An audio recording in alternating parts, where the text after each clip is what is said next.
Okay, I've got a very crude draw routine. Actually, I was trying for 23, but I ended up with 53. As you can see, that's what we're looking at right now. We can look at it in detail. It's a little bit jumpy and flickery for a reason, and the corners aren't quite sharp for a reason. That's all correctable in code. It has to do with the loop that I've set up for that purpose. But anyway, you get the idea. You can have that in the corner, perhaps.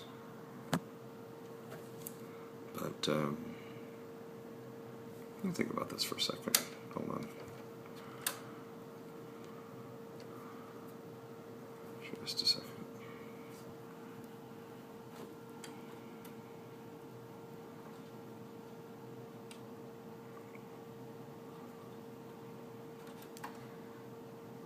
Put it right there, so it's still visible, hopefully. Maybe if you could be outside a little bit. Oh, here, I know. There, might be a little more visible. We could bump that thing around if we need to. Yeah, like right there is probably best.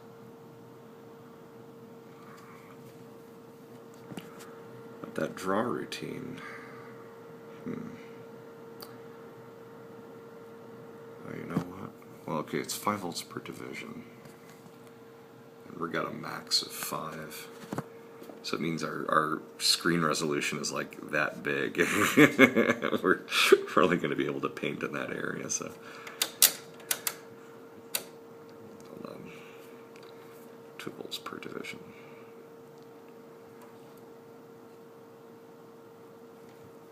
Like I said, it's very crude right now. We're nowhere near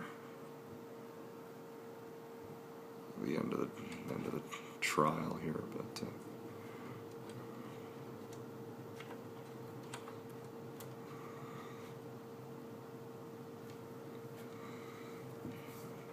intensity up a little bit. I assure you, it will not be blocky by the time I'm done with this thing. Hell no. It's an XY scope, like I said, and again, pardon the dirt. Haven't gone at it with a Q-tip yet, but it is an XY scope, and what it's more, I guess, kind of natural to it is a waveform. I can't remember exactly what it's called, but there's a type of oscilloscope display where, or an audio processing thing, I want to say it's called a monoscope, where depending on what's being played, you know, frequency-wise, it'll sort of display different kind of squirrely patterns.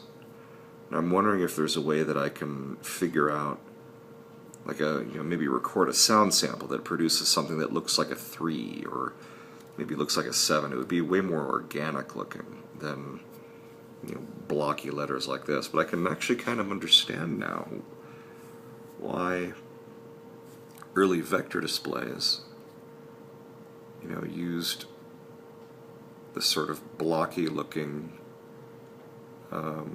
font, if you will, that it's, for one, the fewest number of instructions, and second of all, it's the fewest number of draw passes required.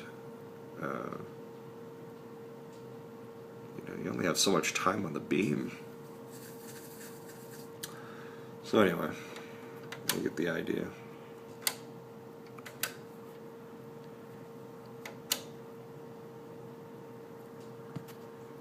More to come.